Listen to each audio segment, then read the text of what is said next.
en 2006, alors que Bleach était sous les feux des projecteurs et surtout en plein cœur de son arc le plus connu et devenu culte, Soul Society, celui du sauvetage de Ruka, Tite Kubo lâchait une véritable bombe à retardement dans une interview publiée dans le tout premier databook de Bleach, Souls. Un mystère dont on commence à peine, plus de 17 ans après, à discerner les contours.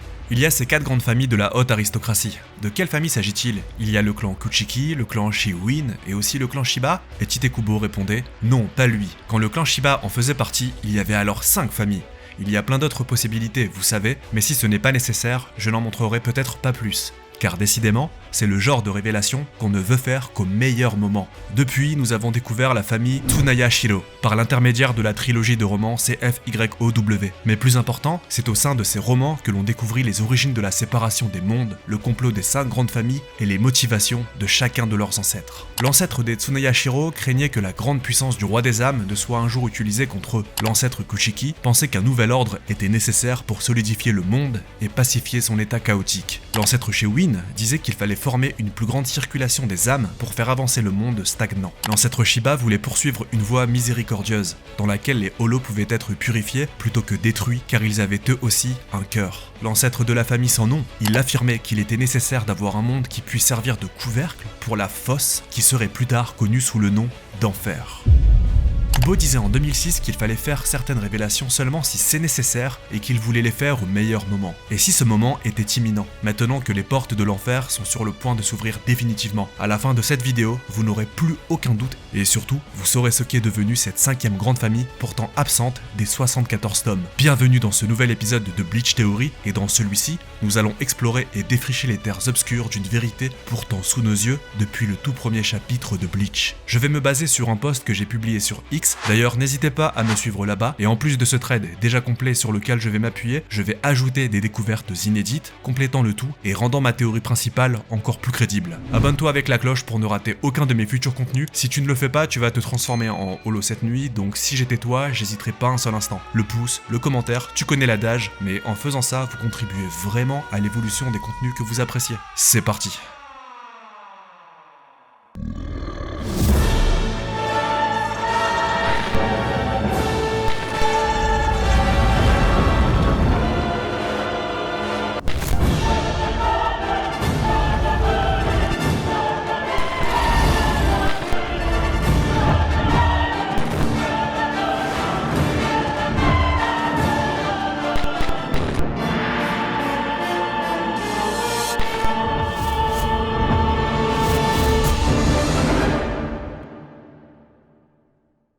C'est une théorie que j'ai dans un coin de ma tête depuis des années. À la base, si je l'ai pas partagée, c'est parce que je voulais le faire principalement dans une vidéo, la vidéo que vous êtes en train de regarder. On va commencer avec ces 5 points sur les premières étapes de ma théorie qui se connectent facilement à plusieurs autres théories déjà présentes sur ma chaîne. En numéro 1, l'enfer fut scellé lors de la séparation des mondes par 4 des 5 grandes familles de la haute noblesse. Et figurez-vous que les sceaux sont même visibles depuis le début, dans le chapitre 12. Constatez par vous-même, ça ne peut pas être autre chose. Pourquoi 4 sceaux et pas 5 ? Vous comprendrez plus tard. Plus fort encore, plus incroyable, ces 4 sceaux pourraient bien être visibles sur la garde du Zanpakuto originel et scellé d'Ichigo. Le seul moment où on le voit de tout le manga, c'est sur la page d'illustration du tout premier chapitre. Et non, allez vérifier, ce n'est pas celui de Ruka, ou même celui qu'il utilisera avant d'obtenir Zangetsu, ni même celui sur la couverture. Et les flammes sur les côtés, comme sur le logo de Bleach, pourraient évoquer cette 5e famille, ou basiquement l'enfer, scellé par ces 4 points. On peut aussi y voir une allégorie des 2 poissons jumeaux, le mythe qui nous est raconté au début de Nobresse from Hell. Mais toutes ces hypothèses ne se contredisent pas, elles se renforcent. En numéro 3, Kubo parlait déjà de cette 5e famille mystérieuse et inconnue, comme on l'a vu dans le databook Souls datant de 2006. Pour rappel, en 2006, le manga Bleach était en plein arc Soul Society. Il n'y avait même pas encore eu la trahison d'Aizen.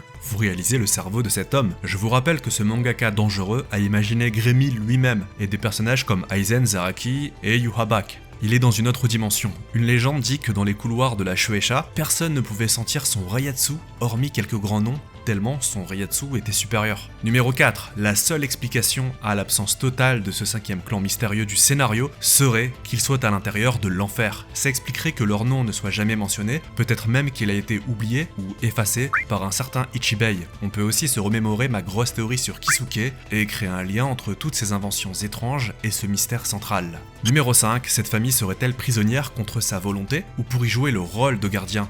donc de sa propre volonté et protéger les autres mondes, car dans CFYOW, comme on l'a vu, on se souvient que l'enfer était sa principale préoccupation à cette 5e grande famille, et je suis convaincu que mettre un couvercle sur l'enfer est la vraie raison du sacrifice du Ryo, et non pas une simple peur ou jalousie des Tsunaya Shiro. Eux, ce ne sont que des antagonistes de second plan, sans envergure, même si Tokinada est un bon méchant. Mais soyons honnêtes, ça reste de vrais méchants au sens premier du terme. Ce qui est sûr, c'est que Kubo, il y a plus de 17 ans, disait déjà que c'était le genre d'information qu'il voulait partager au moment parfait. Comme par hasard, c'est dans une question qui portait sur Yashiru, qu'il évoqua pour la toute première fois la 5e famille, comme si son cerveau, ou celui de l'intervieweur, s'était trahi à l'époque, en 2006. Si vous suivez mes vidéos, vous savez que j'ai sorti une grosse théorie sur l'origine de Zaraki, sur le vrai pouvoir de Yashiru et leur lien avec l'enfer. Selon moi, c'est ma meilleure théorie, donc n'hésitez pas à aller la voir. Tous les mystères de Zaraki Kenpachi expliqués, Bankai Oni, le secret de Yashiru et l'enfer sur YouTube. Je crois que le moment est bientôt arrivé, que Kubo va nous ouvrir les portes de l'enfer, mais pour les fans de Bleach que nous sommes, ce seront surtout les portes d'un paradis qui se dévoileront, enfin, tant on a fantasmé dessus pendant des années. Et croyez-moi, j'ai encore du lourd sous le coude, en plus du trade, donc ne quittez pas la vidéo.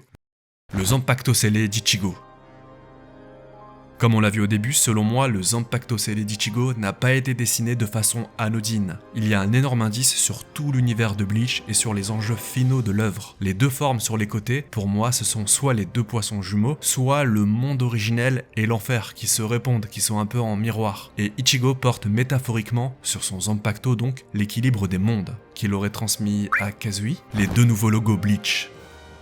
C'est un sujet qu'on a déjà abordé en vidéo, le nouveau logo de Bleach ayant été dévoilé à l'occasion de la Bleach X il y a déjà quelques années. Dans ces deux logos, on l'a vu ensemble, on peut lire très aisément le mot Hell, H-E-L-L, désignant l'enfer. Et figurez-vous que pour les nouvelles illustrations de Ichigo et Rukia, Ichigo porte derrière lui un logo rouge avec ce nouveau logo donc, et Rukia une version rouge, comme s'ils se complétaient pour l'enfer. Et ce sera le cas à travers les rôles centraux que devraient jouer Kazui et Ichika justement, leurs enfants. J'ai encore des choses à dire sur la symbolique des couleurs, le rouge et le bleu, le logo Bleach et ce nouveau logo. Et il y a même un lien avec les poissons rouges et l'eau bleue du one-shot. Déjà il faut savoir que le rouge au Japon c'est souvent associé à la bonne fortune, au courage, à la vitalité et à la joie. Cette couleur est principalement associée à la déesse solaire Amaterasu, une figure centrale de la mythologie japonaise, la déesse un petit peu originelle et dont la famille impériale descendrait. Tandis que le bleu, au Japon, symbolise la fraîcheur, la pureté et la vérité. Il est étroitement lié à la nature, évoquant le ciel et la mer, et dans le passé, les samouraïs utilisaient souvent le bleu dans leurs armures pour représenter ces qualités. Est-ce que les personnages en enfer auront beaucoup de bleu sur eux, ou une toute autre couleur ?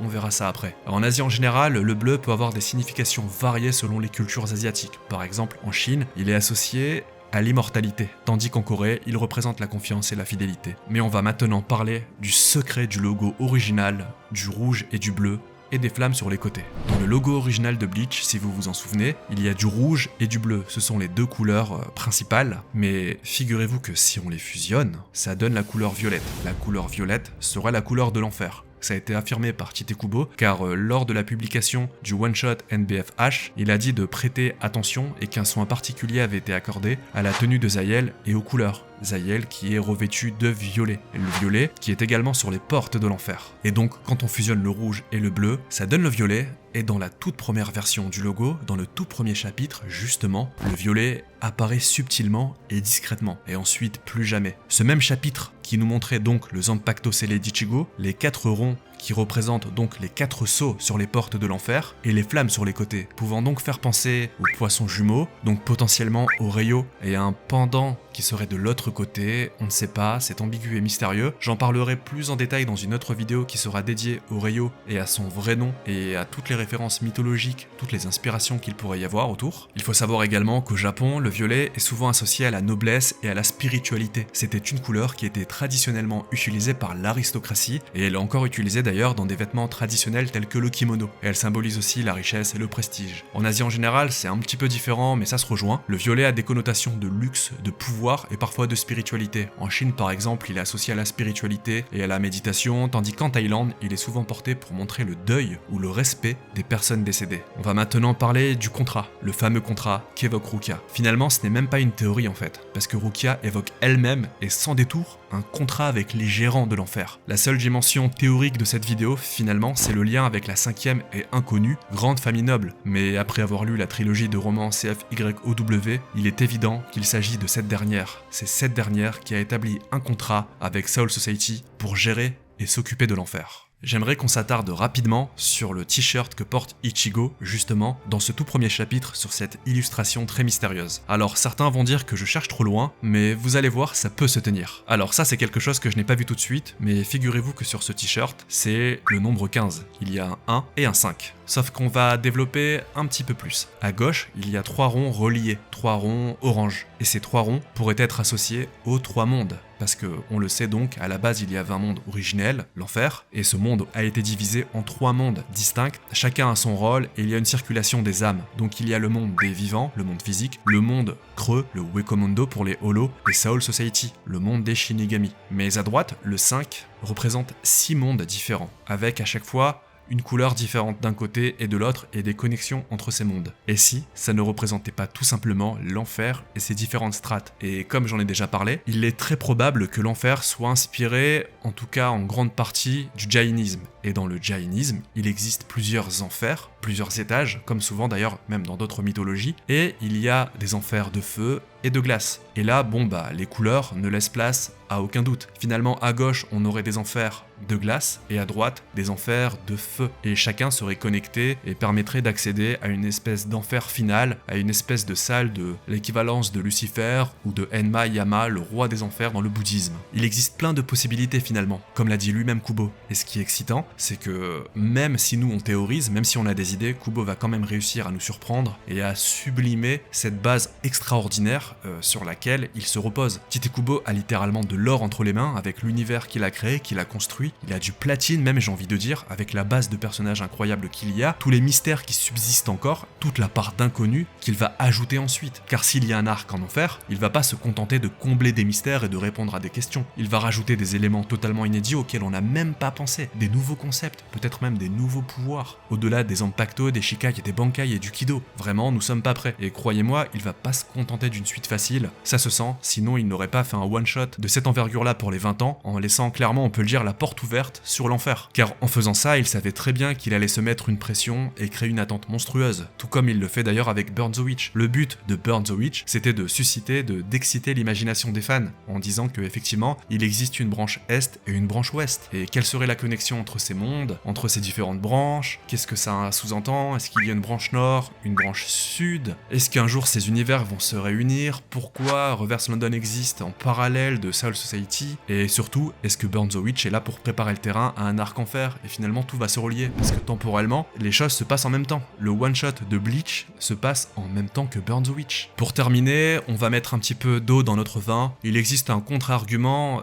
qui expliquerait que la 5e grande famille ne soit pas en enfer, mais soit restée justement dans le monde des vivants, enfin dans la Soul Society. C'est que lors de la réunion de CFYOW entre les grandes familles nobles, il y a donc le chef Kuchiki Byakuya, la chef Shiwin Yoruichi et le chef Tsunaya Shiro Tokinada. Et on voit dans un croquis dessiné par Tite Kubo, présent dans le roman, qu'il y a 5 chaises. Alors est-ce que cette pièce existe depuis plus d'1 million d'années? Est-ce que finalement des membres de cette 5e famille inconnue seraient restés à Soul Society et d'autres seraient allés en enfer, une branche particulière? C'est possible. J'ai une autre théorie à ce sujet, c'est que finalement on a vu un membre de cette 5e famille et ce serait même un membre des 13 sanguinaires, les 13 capitaines originaux. Et ce qui me fait penser ça, c'est la garde du Zanpakuto de ce Shinigami, de ce capitaine qui porte sur sa garde les 2 flammes assez mystérieuses pouvant faire penser au Shiba mais tout de même différents, et ces mêmes flammes présentent également sur le Zanpakuto de Rukia. Là on rentre sur un nouveau terrain théorique assez bancal, c'est pas le sujet de la vidéo, peut-être que j'extrapole énormément, mais je pense que ce Shinigami cache quelque chose, que cette redondance des flammes en binôme, en duo, et le lien qu'on peut faire peut-être avec le logo de Bleach, etc. Je pense qu'il y a vraiment quelque chose à creuser, que Tite Kubo ne s'est pas amusé à dessiner, à donner des noms et à créer des Zanpakuto originaux pour 13 nouveaux personnages, enfin 11 en l'occurrence vu qu'on connaissait déjà Yamamoto et Inohana. Ces personnages, préparez-vous, ils vont être développés soit dans la partie 3 ou 4 de TYBW développer avec des scènes inédites, ou soit ils seront en enfer. Je vous le dis, c'est acté, c'est évident. Ou alors on en saura davantage dans un nouveau roman, ou dans un nouveau databook que je souhaite de toutes mes forces, car ça ferait vraiment du bien à l'univers de Bleach, surtout que là, on a 74 tomes, on a des romans, il y a de quoi dire et développer, il y a beaucoup de questions auxquelles il faudrait répondre, car ça se trouve il va même pas y répondre dans la suite, et surtout ça préparerait bien le terrain pour un arc en enfer. Et voilà. Bon, sur la fin, je suis parti un petit peu dans tous les sens, car j'avais vraiment beaucoup de choses à vous dire, et je ne vous ai pas totalement tout dit, car j'ai préféré en garder sous le coude et faire une nouvelle vidéo thématique sur l'Oreio, et sur son lien avec les 5 grandes familles, et je pense avoir percé de nombreux mystères autour de son vrai nom, et autour de ce que cachent certains symboles dans Bleach, mais vous allez halluciner parce que une fois que je vais vous présenter mes arguments, une fois que je vais vous montrer ce que j'ai découvert, et que je vais vous expliquer pourquoi je pense de cette façon-là, vous allez plus réussir à vous le sortir de la tête. Enfin bref, là je vous tease un petit peu trop, je suis content d'avoir pu sortir cette vidéo car ça fait très longtemps qu'elle est dans un coin de ma tête et que je prends des notes. Elle est en semi-improvisation, non on peut le dire, elle est en totale improvisation car je n'avais quasiment aucun script, que des notes. Donc j'espère que ça vous a plu, que le côté un petit peu chaotique ne vous a pas dérangé, et j'essayais tout de même de faire des efforts à de structurer. Pensez à vous abonner, à mettre la cloche, et dites-moi en commentaire quel argument de la théorie vous avez préféré, lequel est le plus convaincant selon vous, et quelles sont vos propres théories justement sur cette 5e grande famille. Est-ce que la 5e grande famille est liée à Kisuke Uehara? Est-ce qu'elle est reliée à Zaraki Kenpachi? Ou est-ce qu'elle elle a une connexion avec l'Oreio, Ichigo, Rukia? Ou est-ce qu'elle est totalement inédite et inconnue? Ou est-ce qu'elle a un lien avec ce capitaine des traits sanguinaires qui ressemble un peu à Eishin et dont le Zanpakuto est très intrigant? Dites-moi tout en commentaire, on va en discuter tous ensemble. N'hésitez pas à me follow également sur X, Farem officiel. Il y aura bientôt un concours. Moi je vous dis à la prochaine, prenez soin de vous et de vos proches. Sur ce, ciao.